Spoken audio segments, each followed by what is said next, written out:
Bien-aimés dans le Seigneur, bonjour, shalom, salut, et que le Seigneur vous bénisse et bénisse tout ce que vous faites. Que le Seigneur bénisse vos travaux, que le Seigneur bénisse vos voyages, tout ce que vous faites, que le Très-Haut vous bénisse abondamment et richement. Et nous sommes très heureux aujourd'hui d'être encore une fois de plus devant vous pour nous parler de la part de ce Dieu, de ce qu'il aime que nous puissions pratiquer. C'est pour cela qu'il nous a mis sur cette terre de vivant. Il nous a mis pour que nous puissions faire sa volonté. Il nous a mis pour que nous puissions le louer. Voilà. Donc, tu dois faire la volonté. Tu dois louer le Seigneur et tu dois faire sa volonté. Voilà les deux choses pour lesquelles le Seigneur nous a mis sur cette terre. Voilà. Ce matin, nous allons parler d'un sujet capital intitulé Le mariage est sacré. Respecte le mariage. Le mariage est sacré. Respecte le mariage. Mon cher papa, ma chère maman, mon cher frère, ma chère sœur, que tu sois marié ou pas, tu dois le savoir. Que le mariage, premièrement, est sacré. Et parce qu'il est sacré, tu dois le respecter. Donc, il faut que tu aies du respect envers le mariage. Voilà pourquoi nous avons d'abord parlé sur la fornication, la masturbation et l'adultère. Donc, pour dire que nous sommes le temple du Seigneur. Et en tant que son temple, nous devons être saints. Car le temple du Seigneur est saint et c'est ce que nous sommes. 1 Corinthiens 3, 16 à 17. Voilà pourquoi nous continuons dans cet élan-là, en tant que temple du Seigneur. Voilà pourquoi nous voulons que les enfants de Dieu comprennent que nous sommes réellement le temple du Seigneur. Voilà pourquoi nous continuons de parler de ces saints sujets intitulés Le mariage est sacré, respecte le mariage. Pour un petit rappel, lorsque le Seigneur termine de créer le ciel, la terre, la lune, les étoiles, les animaux, il crée l'être humain, l'homme, il crée la femme, la première cérémonie que le Seigneur faisait, le Seigneur célébra le mariage entre l'homme et la femme pour montrer que le mariage, ce n'est pas quelque chose à blaguer avec. Parce que ça a été institué au jardin d'Éden par le Seigneur lui-même. Voilà pourquoi, mon frère, ma soeur, avant d'entrer dans le mariage, prépare-toi. N'entre pas dans le mariage comme on entre dans un bus. N'entre pas dans le mariage comme on entre dans un bar. N'entre pas dans le mariage comme on entre dans un terrain de football. Non. Le mariage, d'abord, est saint. Il faut d'abord savoir ça. Parce que celui qui l'a institué, c'est le Saint des Saints, le Seigneur lui-même, qui est l'auteur du mariage. Amen. Sans tarder, nous allons lire dans les Saintes Écritures. Nous allons lire, comme nous avons dit, dans les Saintes Écritures pour écouter ce que la Sainte Bible nous parle au sujet du mariage. Nous sommes dans 1 Corinthiens chapitre 7, verset 10 au verset 11. Et par après, nous lirons verset 39. 1 Corinthiens 7, verset 10 au verset 11. Par après, verset 39. Nous lisons dans le précieux nom de notre Seigneur et Sauveur, Jésus-Christ. À ceux qui sont mariés, j'ordonne, non pas moi, mais le Seigneur, que la femme ne se sépare point de son mari. 11. Si elle est séparée, qu'elle demeure sans se marier ou qu'elle se réconcilie avec son mari et que le mari ne répudie point sa femme.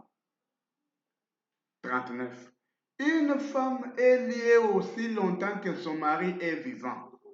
Mais si le mari meurt, elle est libre de se marier à qui elle veut, seulement que ce soit dans le Seigneur. Que Dieu bénisse la lecture de cette parole. Amen. Je reprends. 1 Corinthiens 7, 10 à 11.39. À ceux qui sont mariés, donc pour ceux-là qui sont dans les liens de mariage, l'apôtre Paul dit, j'ordonne, mais pas lui Paul, mais le Seigneur. Qu'est-ce que le Seigneur dit? Que la femme ne se sépare point de son mari. C'est-à-dire quoi? Vous qui êtes mariés, sachez que le Seigneur dit que la femme ne se sépare point de son mari. C'est vrai qu'on peut avoir des difficultés, on peut avoir des problèmes, on peut avoir des maladies. Effectivement, avec autre chose, autres conséquences négatives qui peuvent en arriver, qui peuvent en découler. Mais l'apôtre Paul dit que la femme ne se sépare point de son mari. Maintenant, verset 11. L'apôtre Paul dit, si cette femme est séparée de son mari, dans ce cas, qu'elle demeure sans se marier. Donc, si la femme arrive à se séparer de son mari, que cette femme demeure sans se marier. Ou, si elle ne veut pas demeurer sans se marier, l'apôtre dit qu'elle se réconcilie avec son mari. Il continue, et que le mari ne répudie point sa femme. Verset 39. Une femme est liée aussi longtemps que son mari est vivant. Amen. Tu peux te séparer de ton mari, mais aussi longtemps que ton mari est vivant, toi, sa femme, tu es lié à ton mari, tu es lié à lui. Mais si le mari meurt, en ce moment, cette femme est libre de se marier à qui elle veut, seulement que cela soit dans le Seigneur. Amen. À condition que le mari meure. C'est là où la Bible a ouvert le deuxième mariage, ou la deuxième forme de cette femme faire connaître l'autre homme, à condition que le premier mari puisse mourir. Si le premier mari est vivant, même si tu es séparé, la Bible dit, ne te remarie pas, parce que ton premier mari est vivant. À condition que ce ton mari-là meure. En ce moment-là, tu peux te remarier. Tu peux être marié par quelqu'un d'autre, mais l'apôtre dit que ça soit dans le Seigneur. Amen. L'apôtre dit que ça soit dans le Seigneur. Maintenant, avant de continuer, nous allons écouter le pasteur de l'âge, notre prophète, William Branham. Qu'est-ce qu'il nous dit aussi dans ce cas? Branham va nous dire aussi que non, l'homme, quand on est marié, avec sa femme, la femme peut quitter son mari pour aller faire l'adultère avec autre homme. Ou comment? On va aussi écouter l'homme de Dieu, William Branham. Que dit l'homme de l'âge, notre saint prophète William Branham? Nous sommes dans la prédication intitulée L'union invisible de l'épouse de Christ. Paragraphe 48. L'union invisible de l'épouse de Christ. Paragraphe 48. Ici, le prophète Paul dit qu'une femme ne peut se remarier à moins que son premier mari ne soit mort. Et elle ne peut se remarier aussi longtemps que son premier mari est en vie. En aucun cas, elle, ... elle doit rester seule aussi longtemps que son premier mari est en vie. Et si elle commet un tel péché, elle sera appelée adultère. Je parle maintenant de la naturelle, afin de la comparer à la spirituelle. Si cette femme a commis un tel péché, alors elle est considérée comme une adultère. Si elle a en même temps deux maris en vie. En faisant cela, elle a perdu ses droits envers Dieu et le ciel, assurément. Conformément à la parole que je viens de lire, elle est rejetée de l'économie de Dieu. Je crois que vous avez compris ce que l'apôtre est en train de nous dire. Nous réalisons pour la bonne compréhension, pour que le monde comprenne, pour que toi, mon frère, toi, ma soeur, puisses comprendre bien. L'union invisible de l'épouse de Christ.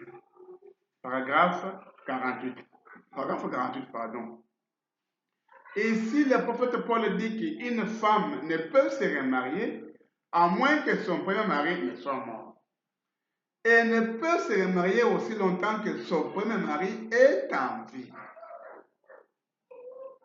En aucun cas, elle, elle doit rester seule aussi longtemps que son premier mari est en vie. Aussi longtemps que son premier mari est en vie. Et si elle commet un tel péché, elle sera appelée adultère.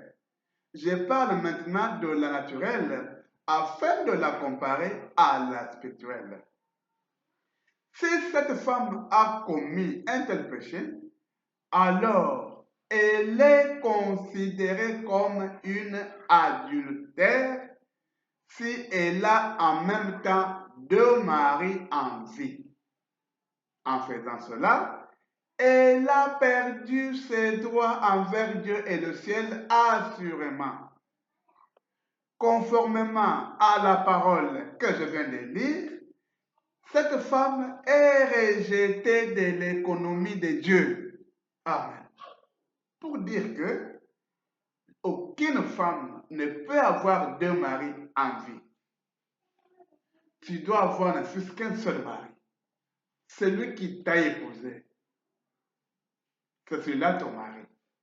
Si tu vas en avoir un autre, tu seras appelé adultère. Et dans ce cas, Pana me dit, tu es rejeté. Toi, cette femme qui a commis adultère, ton mari est vivant. Pana me dit, tu es rejeté de l'économie de Dieu. En d'autres termes, tu as effacé ton nom dans le livre de Dieu, toi-même, en commettant l'adultère. Voilà ce que la Bible nous dit. Amen. C'est ça ce que la Bible et le message nous prêchent. Et c'est ce que nous devons faire. Pour aujourd'hui, nous nous arrêtons ici.